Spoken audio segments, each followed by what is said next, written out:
Hi everyone, welcome back to Kyle Kitchen. எல்லாரும் எப்படி இருக்கீங்க? எல்லாரும் ரொம்ப நல்லா இருப்பீங்கன்னு நம்புறேன். அல்ஹம்துலில்லாஹ் நாங்களுமே இங்க ரொம்ப நல்லா இருக்கோம். இன்னைக்கு நம்ம சேனல்ல லஞ்ச் vlog தான் வந்து பார்க்க போறீங்க. இதுல நிறைய புது ரெசிபீஸ் இருக்கு. அது மட்டும் கிடையாது. நான் என்னோட நேரங்களை எந்த அளவுக்கு சரியா யூஸ் பண்ணிருக்கேன் அதையும் வந்து காமிச்சிருக்கேன். சோ புதுசா சமையல் பண்றவங்களுக்கு நிச்சயமா இந்த வீடியோ ரொம்ப யூஸ்ஃபுல்லா இருக்கும். பிகினர்ஸ்க்கு மட்டும் கிடையாது, பார்க்குற எல்லாருக்குமே நிச்சயமா இந்த வீடியோ ரொம்ப சுவாரஸ்யமாகவும் இருக்கும். ஸோ வீடியோ ஸ்கிப் பண்ணாமல் கடைசி வரைக்கும் பாருங்கள். இப்போ வாங்க வீடியோக்குள்ளே போகலாம்.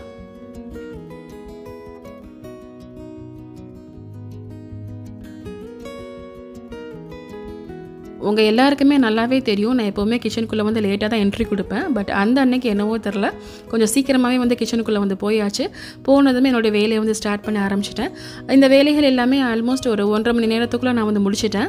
நான் எப்போவுமே இந்த மாதிரி வேலைகள் பார்க்கும்போது இடையில கொஞ்சம் ரெஸ்ட் எடுத்துகிட்டு திரும்ப வந்து கண்டினியூ பண்ணுவேன். பட் அந்த அன்னைக்கு நான் அந்த மாதிரி செய்யலை. கிச்சனுக்குள்ளே சீக்கிரமாகவே போயிட்டோம். ஸோ சீக்கிரமாக ரிட்டன் வந்தால் ரொம்ப நல்லாயிருக்கும்னு வேலையை வந்து ஒன் ஷாட்டில் வந்து முடிச்சிட்டேன். அன்றைக்கி லஞ்சுக்கு என்ன பிளான் பண்ணியிருந்தேன்னா, கேப்சிகமில் செஞ்ச லெமன் ரைஸ், அப்புறம் முட்டை மசாலா, அடுத்து இதோடு சேர்த்து மஷ்ரூம் 65 இதெல்லாம் வந்து பிளான் பண்ணி வச்சுருந்தேன்.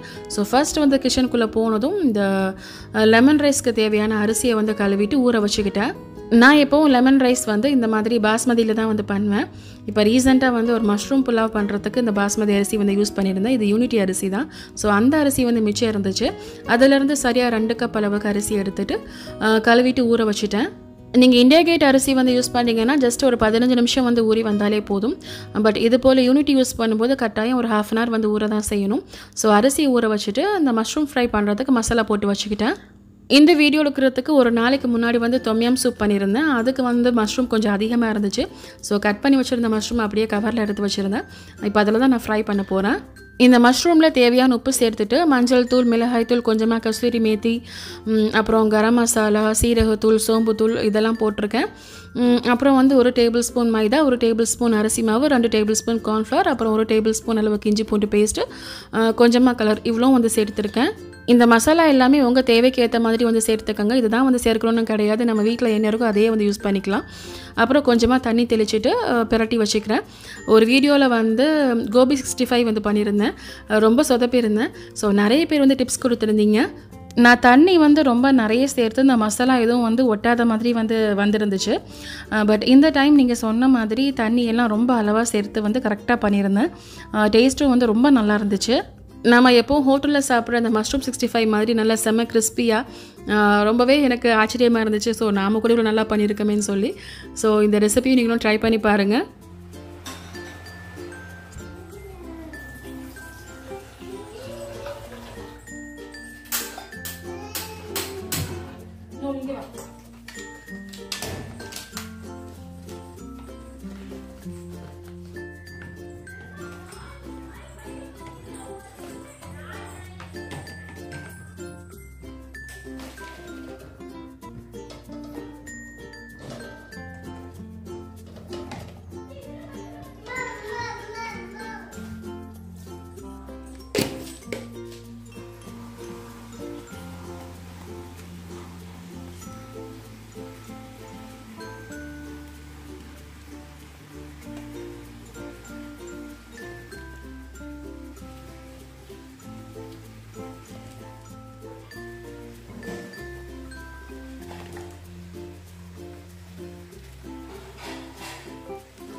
ஸோ மஷ்ரூமுக்கு மசாலா போட்டு ஊற வச்ச பிறகு நான் ஃபஸ்ட்டு வந்து முட்டையை வேக வச்சுக்கிட்டேன். இந்த முட்டை வந்து வெந்துட்டுருக்க டைமில் இந்த லெமன் ரைஸ்க்கு தேவையான கேப்சிகம் வந்து கட் பண்ணி வச்சுருந்தேன். நான் இந்த வேலையெல்லாம் பார்த்துட்டு இருக்கும்போது திடீர்னு கிளைமேட் எல்லாம் மாறி மழையும் அடிக்க ஆரம்பிச்சிருச்சு. ஸோ அதை ரசிச்சுக்கிட்டே என்னுடைய வேலையை வந்து கண்டினியூ பண்ணிக்கிட்டு இருந்தேன். அதுக்குள்ளே வந்து அந்த அரிசியும் நல்லா ஊறி வந்துடுச்சு. அதுக்கு தேவையான தண்ணியை வந்து கொதிக்க வச்சுட்டேன். அரிசி வந்து வேகிறதுக்கு கொஞ்சம் நிறையவே தண்ணி சேர்த்துக்கணும். அப்போ தான் அந்த சோறு எல்லாமே ஈவனாக வெந்து வரும். நான் அதில் வந்து கொஞ்சமாக ஆயிலும் தேவைக்கு வந்து உப்பு வந்து போட்டுக்கிட்டேன். அதுக்கடையில் இந்த முட்டையும் வெந்து வந்துடுச்சு. அதையும் வந்து எடுத்து வச்சுருந்தேன். ஸோ தண்ணி கொதிக்கிறதுக்குள்ளே இந்த முட்டை மசாலாவுக்கு தேவையான வெங்காயம் தக்காளி எல்லாமே நான் கட் பண்ணி வச்சுட்டு இருந்தேன். ஸோ என்னுடைய வேலைகள் எல்லாமே 1 by 1 வந்து நடந்துக்கிட்டே இருந்துச்சு. நம்ம கிச்சனுக்குள்ளே ஒன்ஸ் போகிறோம்னா வேலையெல்லாம் முடிச்சுட்டு தான் வந்து வெளியே வரணும். நான் எப்பவும் அப்படி தான் இருப்பேன். லேட்டாக கிச்சனுக்குள்ளே போனாலும் சரி ஒரு 1 hourல சமையல் எல்லாமே வந்து முடிச்சிடுவேன். பட் இந்த மாதிரி வீடியோக்காக சமைக்கும் போது ரொம்பவே டயர்டாகும். அப்போ தான் நான் ரெஸ்ட் எடுக்க வந்து போவேன். பட் வீடியோ இல்லாத சமயங்களில் வந்து ஒன்ஸ் போயிட்டு வந்து எல்லா வேலையும் முடிச்சுட்டு தான் நான் வெளியே வருவேன். ஸோ இதுக்கு இடையில் தண்ணி கொதிச்சு வந்துருச்சு. நம்ம ஊற வச்சுருந்த அரிசியை வந்து சேர்த்துக்கலாம். இந்த அரிசி வந்து வேகிறதுக்கு சரியாக 8 நிமிஷம் ஆகும். பட் நீங்கள் இந்தியா கேட் அரிசி யூஸ் பண்ணுறீங்கன்னா 8 நிமிஷம் வந்து ஓகே. இது போல் யூனிட்டி அரிசி நீங்கள் யூஸ் பண்ணுறீங்கன்னா ஒரு 10 நிமிஷத்துக்கு மேலேயே நீங்கள் வந்து வச்சுக்கலாம். ஏன்னா இந்த அரிசி வந்து கொஞ்சம் எனக்கு ட்ரையாக இருக்கிற மாதிரி வந்து தோணும். இந்தியா கேட் வந்து அந்த மாதிரி கிடையாது. தண்ணி ரொம்ப கம்மியாக வச்சா கூட டேஸ்ட் வந்து நல்லா தான் இருக்கும். எனக்கு இந்த யூனிட்டி வந்து அந்தளவுக்கு டேஸ்ட் வந்து பிடிக்கல. நான் வந்து ஆல்மோஸ்ட் ஒரு 11 நிமிஷம் வந்து வச்சுருந்தேன். இந்த சோறு வேகிறதுக்குள்ளே முட்டைக்குள்ளே தோலெல்லாம் எடுத்துகிட்டு இருந்தேன்.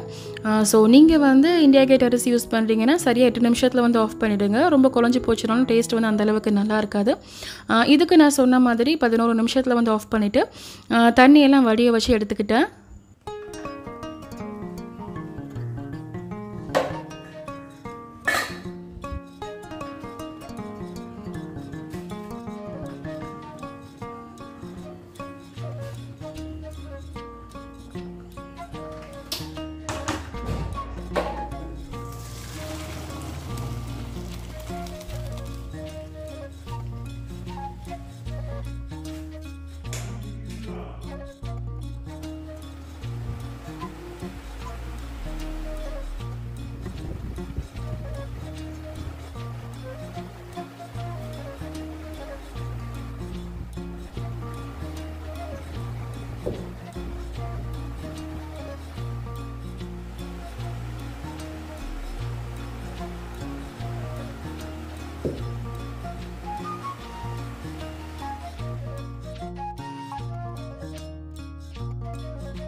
ஸோ நான் வந்து சோறு எல்லாம் வடிச்சிட்டு ஒரு பெரிய பவுலில் போட்டு நல்லா ஆற வச்சுக்கிட்டேன். அப்போ தான் அந்த ரைஸ் பண்ணும்போது ரொம்ப சரியாக இருக்கும். இது கடையில் முட்டை எல்லாம் கட் பண்ணி வச்சுக்கிட்டேன்.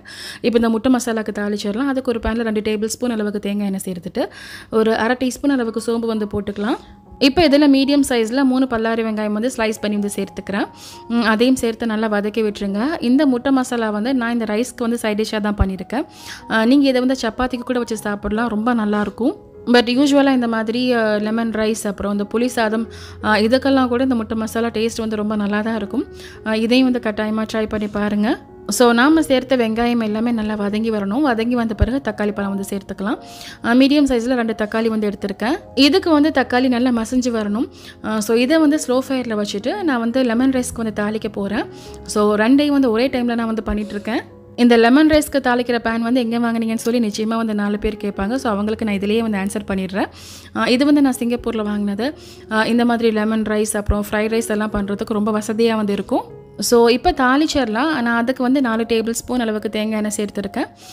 எண்ணெய் காஞ்ச பிறகு 1 டீஸ்பூன் கடுகு, 1 டீஸ்பூன் உளுந்து, 1 டீஸ்பூன் சீரகம், 1 டேபிள் ஸ்பூன் அளவுக்கு கடலைப்பருப்பு வந்து சேர்த்துருக்கேன். நீங்கள் இதில் கேஷ்யூ நட் இல்லைன்னா வந்து வேர்க்கடலை இதெல்லாம் கூட வந்து போட்டுக்கலாம். பட் நான் வந்து எதுவும் சேர்க்கலை. அடுத்து நான் இதை வந்து ஸ்லோ ஃபயரில் வச்சுட்டு ஒரு 4 காஞ்ச மிளகாய், 2 கொத்து கருவேப்பிலை அதையும் போட்டு தாளிச்சிட்டு கொஞ்சமாக பெருங்காயத்தூள் அதையும் வந்து போட்டுக்கிறேன்.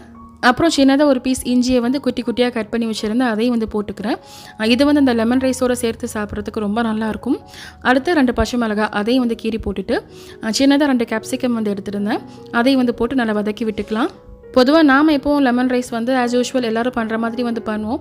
பட் இதில் வந்து இந்த கேப்சிகம் வந்து நல்லா க்ரன்ச்சியாக சாப்பிட்றதுக்கு வந்து நல்லாயிருக்கும். உங்கள் வீட்டு பிள்ளைங்க வந்து இந்த அளவுக்கு கேப்சிகம் பெருசாக இருந்தால் சாப்பிட மாட்டாங்கன்னா அவங்களுக்கு ஏற்ற மாதிரி சின்ன சின்ன பீஸாக வந்து கட் பண்ணி போட்டுக்கோங்க. ஸோ இந்த சோறு சாப்பிட்றதோட அந்த காய்கறியும் வந்து உடம்புல வந்து சேரும். ஸோ இதுக்கு இடையில் தக்காளியும் நல்லா மசிஞ்சு வந்துருச்சு. நான் அதுக்கு தேவையான மசாலா எல்லாம் சேர்த்துக்க போகிறேன். எல்லாமே நான் வந்து 1/2 டீஸ்பூன் நான் சேர்த்துருந்தேன். மல்லித்தூள், சோம்புத்தூள், மிளகுத்தூள், அப்புறம் மஞ்சள் தூள் இதெல்லாம் வந்து போட்டிருக்கேன். நான் காரத்துக்கு மிளகுத்தூள் மட்டும் தான் சேர்த்துருக்கேன். மசாலா சேர்த்து நல்லா வதக்கி விட்டு பச்சை வாடையெல்லாம் போன பிறகு முட்டை உள்ள வெள்ளைக்கூறு மட்டும் சேர்த்துக்கிறேன். தேவைக்கு வந்து உப்பும் போட்டுக்கிறேன். கடைசியில் வந்து மஞ்சள் கூறு வந்து போட்டுக்கலாம். ஸோ முட்டையை சேர்த்த பிறகு நல்லா வதக்கி விடுங்க. அதில் அந்த உப்பு காரம் எல்லாம் நல்லா சேர்ந்து வரட்டும். நான் வந்து இந்த மாதிரி சின்ன சின்ன பீஸாக வந்து கட் பண்ணி போட்டிருக்கேன். நீங்கள் பாதியாக கூட கட் பண்ணி போடலாம், பிரச்சனை இல்லை. இப்போ இதை ஸ்லோ ஃபயரில் வச்சிடலாம். முட்டையில் வந்து மசாலா எல்லாம் சேர்ந்து வரட்டும். இந்த சைடில் வந்து கேப்சிகம் கொஞ்சம் வதங்கி வந்திருக்கு. அதில் 1 டீஸ்பூன் அளவுக்கு மஞ்சள் தூள் வந்து போட்டுக்கிறேன். அடுத்து இதில் ஒரு எலுமிச்சை பழத்தோட சாறு வந்து சேர்த்துருக்கேன். நான் எடுத்துருக்க அரிசிக்கு வந்து 2 லெமன் வந்து சேர்த்துக்கலாம். பட் எங்கள் வீட்டில் வந்து ரொம்ப புளிப்பாக இருந்தால் சாப்பிட மாட்டாங்க. ஸோ நான் வந்து 1 லெமன் மட்டும் தான் யூஸ் பண்ணியிருக்கேன். நான் சோறு ஆக்கும் போது ஏற்கனவே உப்பு வந்து சேர்த்துருந்தேன். இருந்தாலும் இந்த கேப்சிகம்க்கு தேவையான வந்து உப்பு வந்து போட்டுக்கணும். நான் வந்து இதோட ஸ்டவ்வை வந்து ஆஃப் பண்ணிக்கிறேன். நான் இந்த கேப்சிகமை ரொம்ப வேக வச்சு எடுத்துக்கல. சாப்பிடும்போது கொஞ்சம் க்ரன்ச்சியாக இருந்தால் வந்து நல்லாயிருக்கும். ஸோ அவ்வளோதான். இனி வந்து ஸ்டவ் ஆஃப் பண்ணிவிட்டு நம்ம ரெடி பண்ணி வச்சுருந்த சோறை போட்டு பிரட்டி எடுத்துக்க வேண்டியதான். பட் நீங்கள் இந்த சோறை சேர்க்க முன்னாடி அது வந்து நல்லா ஆறி இருக்கணும். சோறு வந்து சூடாக இருந்துச்சுன்னா வந்து உங்களுக்கு கிளறும் போது இன்னுமே வந்து நொறுங்கின மாதிரி வந்து ஆகிடும். ஸோ நல்லா ஆற வச்ச பிறகு கிளறி விடுங்க. ஃபைனலாக இதில் வந்து மல்லி இலையும் சேர்த்துக்கிறேன். நீங்கள் எப்போவும் வந்து லெமன் ரைஸ் வந்து வீட்டில் செய்ய தான் செய்வீங்க. பட் இந்த மாதிரி ஒரு டைம் வந்து பாஸ்மதி அரிசியில் வந்து பண்ணி பாருங்கள். இதோட ஸ்மெல்லே வந்து ரொம்ப சூப்பராக இருக்கும். எங்கள் வீட்டில் எங்கள் அம்மா வந்து நெய்ச்சோறு பண்ணும்போது அந்த சோறு எடுத்து வந்து புளி சோறு பண்ணுவாங்க. அந்த டேஸ்ட்டு ரொம்ப நல்லாயிருக்கும். அதுபோல் இந்த லெமன் ரைஸ்க்கு வந்து இந்த பாஸ்மதி ரைஸ் வந்து ரொம்ப ஆப்டாக இருக்கும். அப்புறம் நான் இதில் முக்கியமான ஒன்று சேர்க்க மறந்துட்டேன். இந்த கேப்சிகம் ரைஸ்க்கு வந்து ஒரு 2 கை அளவுக்கு துருவின தேங்காய் போட்டால் வந்து நல்லாயிருக்கும். ஸோ அதையும் சேர்த்துட்டு நல்லா கிளறி விட்டுக்கலாம்.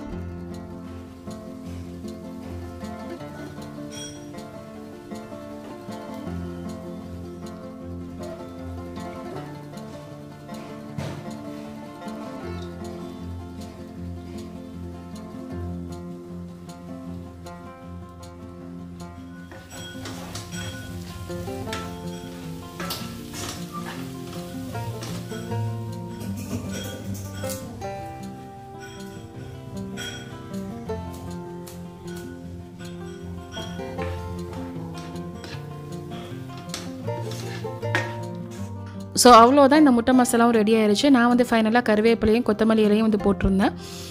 அந்த மஞ்சக்கரும் அதிலேயே வந்து வச்சுக்கிட்டேன். இந்த கேப்சிகம் லெமன் ரைஸும் சூப்பராக ரெடி ஆயிடுச்சு. இனி வந்து இந்த மஷ்ரூம் 65 வந்து பொரிச்சு எடுத்துக்க வேண்டியதான். அவ்வளோதான், லஞ்ச் வந்து ரெடி ஆகிடும். நாம் ஒரு வேலைக்காக ஸ்டவ்வில் நிற்கும் போது சைடில் வந்து இன்னொரு வேலையும் வந்து சேர்த்தே முடிச்சிடணும். முட்டை மசாலாவும் இந்த கேப்சிகம் லெமன் ரைஸும் ஒரே டைமில் வந்து வேலை முடிஞ்சிருச்சு. நீங்கள் மோஸ்ட்லி வந்து என்னோடய வீடியோஸ் வந்து பார்த்தீங்கன்னா தெரியும், ஒரு லைவ் குக்கிங் மாதிரி தான் நான் பண்ணிகிட்ருப்பேன். சைடில் நான் என்ன பண்ணிகிட்ருக்கேன்னு காமிச்சிட்டே வந்து இருப்பேன். ஒன்று பண்ணும்போது அடுத்ததையும் சேர்த்தே நான் பண்ணிகிட்ருப்பேன். அதுதான் வந்து எனக்கும் வந்து ஈஸியாக இருக்கும். இந்த டிப்ஸ் எல்லாம் புதுசாக சமையல் பண்ணுறவங்களுக்கு நிச்சயமாக யூஸ்ஃபுல்லாக இருக்கும். அப்புறம் வீடியோஸ் வந்து நிறைய பேர் பார்க்குறீங்க, பட் லைக் பண்ண மாட்டிருக்கீங்க. ஸோ இந்த வீடியோக்கு நான் உங்கள் லைக்ஸை ரொம்ப எதிர்பார்க்குறேன். கட்டாயமாக லைக் பண்ணுங்கள்.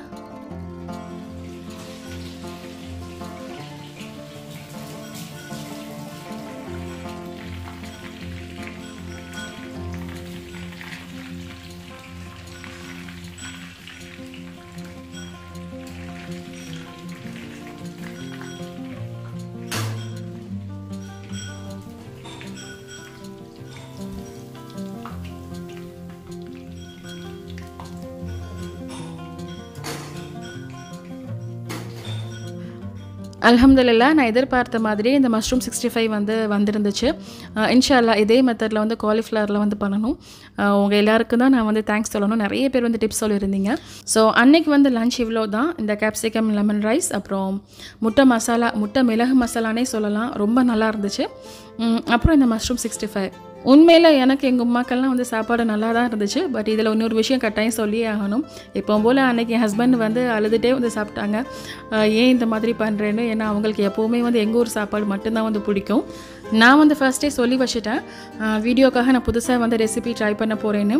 இல்லைனா ஏதாவது ஒன்று எதிர்பார்த்து வந்துட்டு இந்த மாதிரி வந்து இருக்கும்போது ரொம்ப வந்து ஏமாந்த மாதிரி வந்து இருக்கும். என்னோடய வீடியோஸ்க்கு எவ்வளோ பெரிய ஃபேன்ஸ் இருந்தாலும் சரி, எங்கள் வீட்டில் என்னால் வந்து ஜெயிக்க முடியல. உண்மையிலே இந்த சாப்பாடு செஞ்ச அன்றைக்கி எங்கள் வீட்டில் ரொம்ப காமெடியாக தான் வந்து போச்சு. அல்ஹம்துலில்லாஹ் டேஸ்ட் எல்லாம் சூப்பராக தான் இருந்துச்சு. நீங்களும் கட்டாயமாக ட்ரை பண்ணி பாருங்கள். ஸோ இந்த வீடியோக்கு ஒரு லைக் பண்ணிவிட்டு உங்கள் ஃப்ரெண்ட்ஸ் அண்ட் ஃபேமிலிக்கு ஷேர் பண்ணுங்கள். நீங்கள் இப்போ தான் நம்ம சேனலை புதுசாக பார்க்குறீங்கன்னா மறக்காமல் சப்ஸ்கிரைப் பண்ணி வச்சுக்கோங்க. தேங்க்ஸ் ஃபார் வாட்சிங்.